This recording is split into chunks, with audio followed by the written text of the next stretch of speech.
Bora, fiel, para mais um vídeo aqui da ESPN Sport Center. Acompanhar a análise aí da vitória do Corinthians por 2-1 aí sobre o Cruzeiro nessa manhã de quarta-feira. Corinthians aqui domingo enfrentam o Vasco aí na Neoquímica Arena às 4 da tarde. Vai entrar de vez nessa briga aí pelo G7 aí na pré-Libertadores. Então é isso. Já vai deixando seu like. Sem enrolação, bora pro vídeo.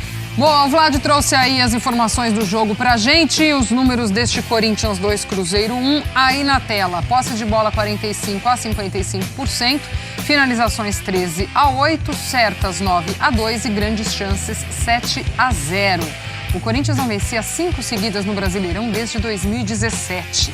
Nessa arrancada, então, no Brasileirão deste ano. Vamos ouvir mais personagens desse Corinthians depois dessa partida e comentar esse momento do time. 5 vitórias seguidas aí numa arrancada dentro de Campeonato Brasileiro. De fato, a temperatura interfere sim. Não é fácil, né? Eu não vou fazer qualquer tipo de polêmica, mas jogar às 11 da manhã acho que é algo que interfere muito na qualidade do jogo em si, do espetáculo em si, porque é muito difícil, né? O horário mais quente do dia aí. Mas, apesar disso, a gente começou muito bem, começou o jogo com muita intensidade e é natural que baixe a intensidade depois. De fato, a gente poderia ter feito mais gol, poderia ter facilitado a nossa vida hoje, mas a gente também tem que entender que do outro lado também os caras fizeram um bom trabalho, que não é fácil, é um time de qualidade também, Cruzeiro. Mas sim, acho que a gente criou as melhores chances, poderia ter feito um placar mais largo, porém não aconteceu, mas o mais importante é aquilo, né? Se você não consegue fazer mais, que você não tome. O jogador que joga no Corinthians, ele vai ser sempre muito procurado. Isso é normal, é natural, né, no nosso meio. As procuras acontecem, as sondagens acontecem, e sobre isso a gente não tem o que comentar. Quando existir alguma coisa, alguma proposta concreta, certamente o Corinthians vai ouvir, vai entender. Agora o nosso presidente deixou muito claro que a intenção dele, a nossa e a minha também, de permanecer com todo o elenco.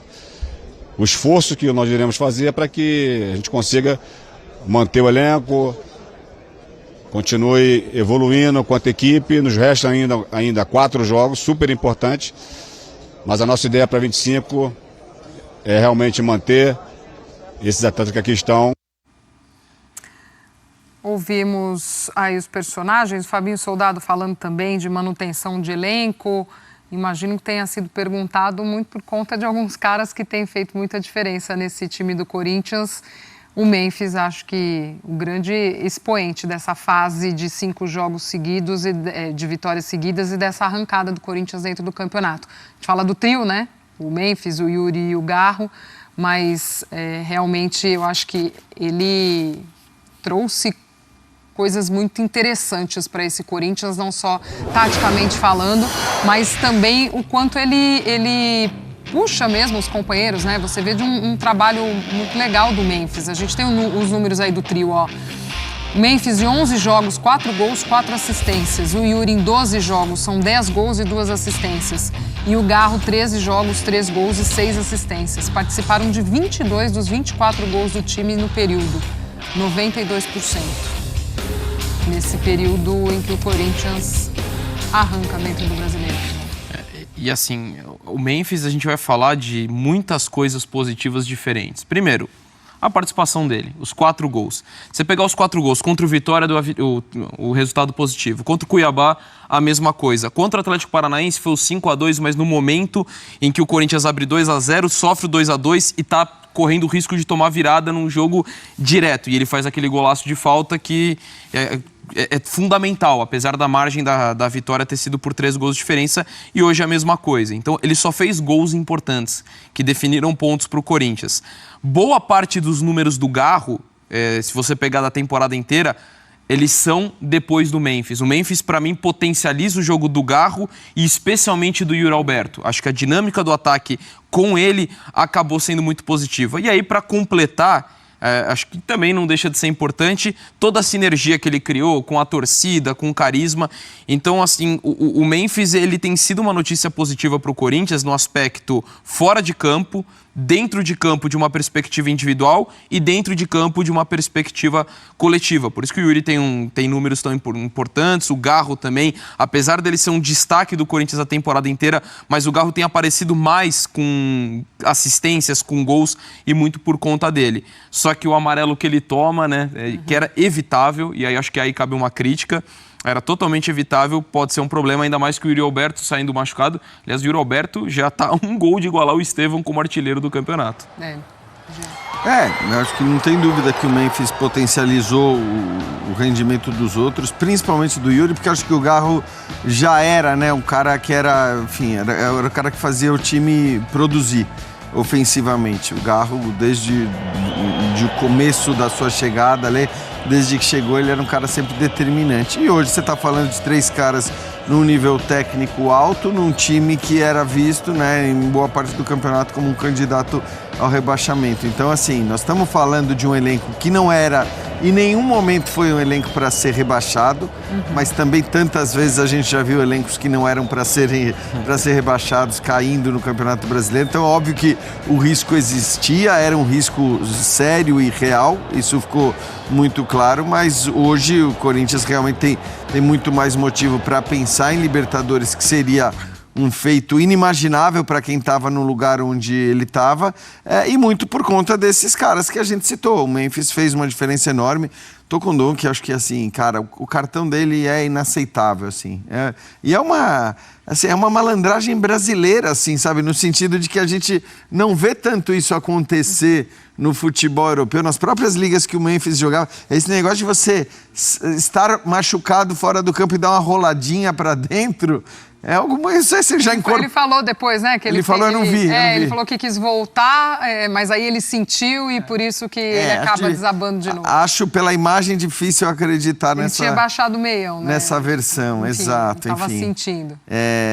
E é uma pena porque, no fim das contas, ele está jogando muito. Ele é o típico de jogador que, pela posição na qual atua, não precisaria tomar cartão amarelo até o fim do campeonato. Então, poderia muito bem jogar todas, né? Então, claro que vai fazer falta, ele faz muita falta, mas acho que a grande notícia para o Corinthians, agora que a permanência na Série A já é uma certeza, né? E claro que o objetivo de buscar Libertadores tem que existir e essa tem que ser a meta, mas independentemente do que aconteça, o Corinthians permanece na Série A e acho que o mais importante permanece com um elenco forte, com bons jogadores.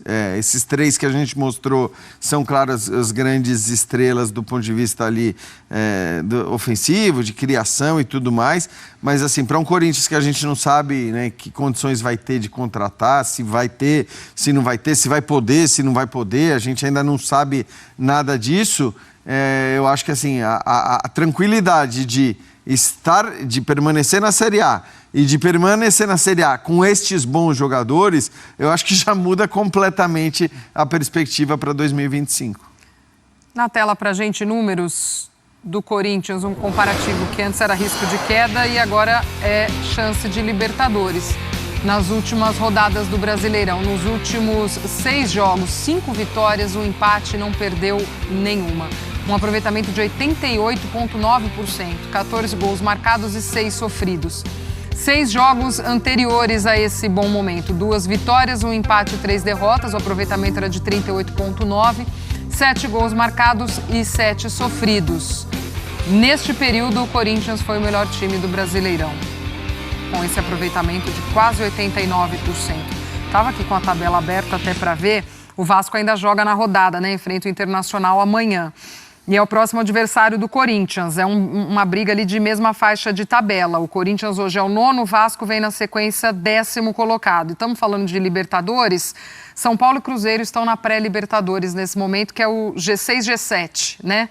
Até 7. Ainda podemos ampliar esse G, né? Mas que a chance do Corinthians conquistar uma vaga aí é real, de entrar nessa briga, de entrar nessa... A gente... ainda esperando definir, né? Pode virar até G9, mas brigar até por uma vaga direta, por que não, né? Se continuar nessa sequência, nesse embalo de vitórias, né? G7 já vai ser, né? Exato. Já temos G7. E aí vai depender dessa composição de G8 e tudo mais. Mas se a gente falar hoje que o Corinthians estará classificado na próxima Libertadores, não seria uma surpresa.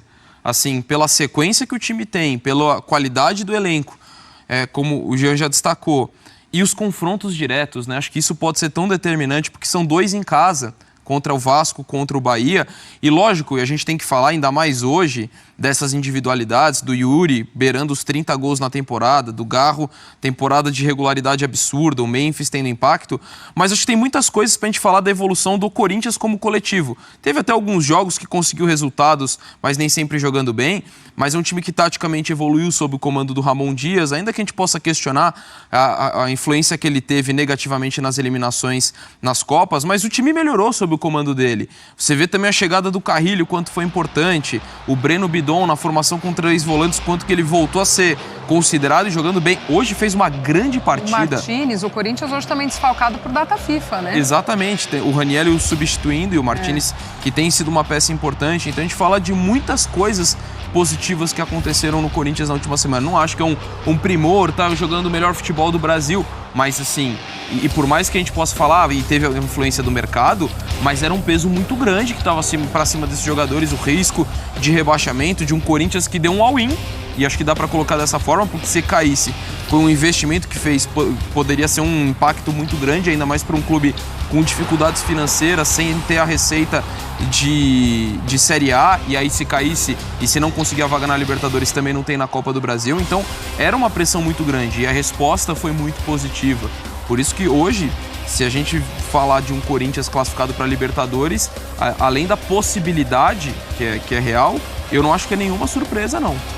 Não é, até porque, bom, primeiro tem essa questão, o G7 já você tem chance de virar G8 ou G9, né? Vai depender do Cruzeiro ganhar do Racing ou não. Não acho que o Cruzeiro seja favorito, para mim o Racing é favorito. Atlético e Botafogo, obviamente, é melhor para o Corinthians que o Botafogo vence a Libertadores, porque já está lá na frente, mas o Atlético também nesse momento está atrás do Corinthians, então, né, também o Atlético não seria um problema nesse aspecto.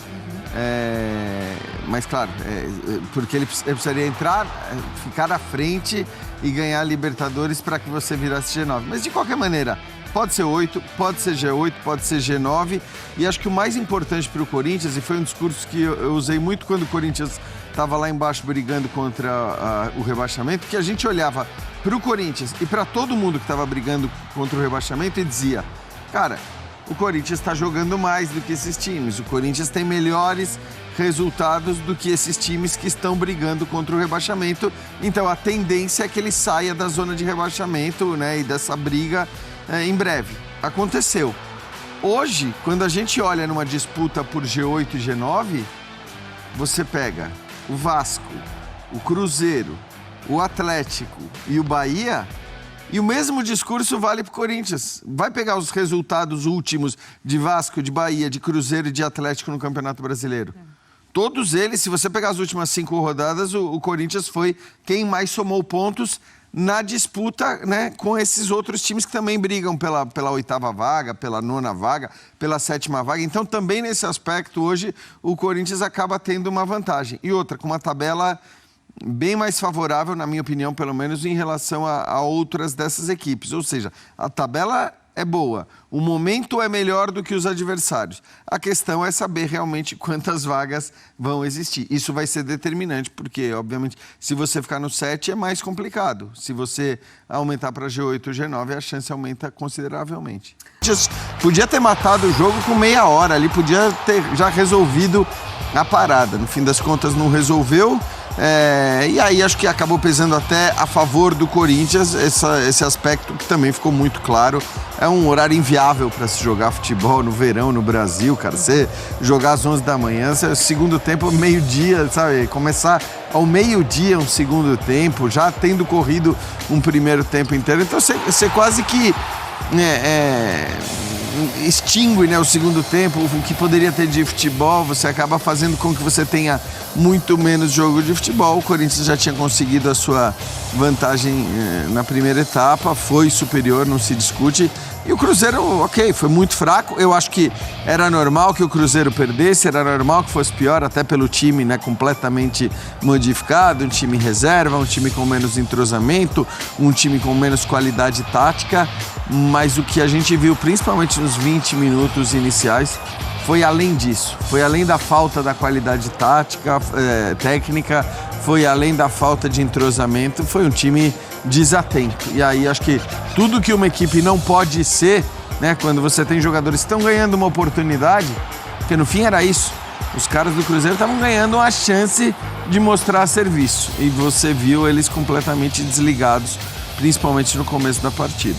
Calor hoje aqui em São Paulo, ensurdecedor, né? Ensurdecedor. Às 11 da manhã ali jogando.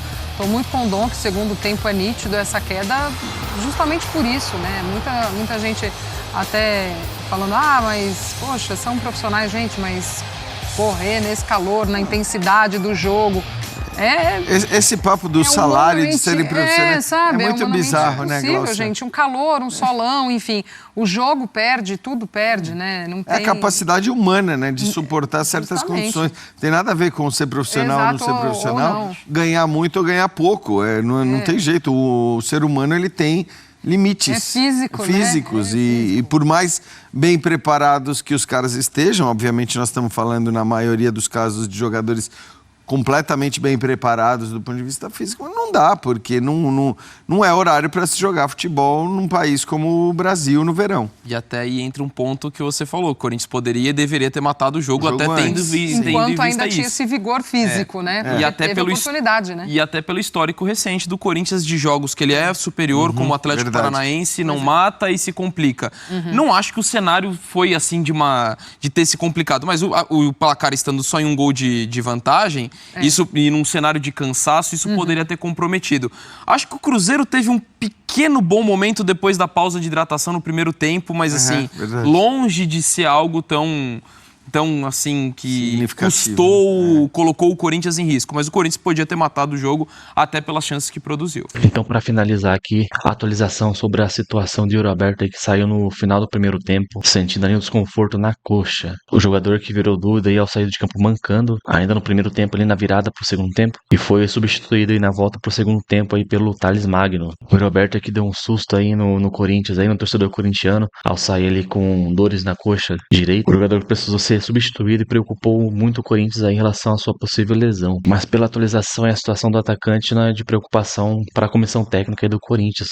Ao que parece, o Yuri só sentiu uma perna mais pesada que a outra e por precaução resolveu pedir substituição para não causar realmente uma lesão aí que pudesse tirar de alguns jogos, né? Lembrando que lesão muscular normalmente afasta aí no mínimo 2 semanas o jogador. Então ele preferiu sair para ser poupado e provavelmente vai estar à disposição aí contra o Vasco no domingo, sem problemas para a torcida do Corinthians. Então é isso aí, fiel. Deixa aqui seu like, comenta aí o que você achou dessa vitória do Coringão. Ficou preocupado aí com a lesão do Yuri no final do primeiro tempo. O Corinthians que não já vai ter Memphis Depay suspenso aí domingo contra o Vasco. Um cartão amarelo bobo ali no finalzinho do jogo, sem necessidade desse cartão amarelo do Depay aí. Se inscreve no canal, deixa um comentário. Até o próximo vídeo, valeu, é nóis.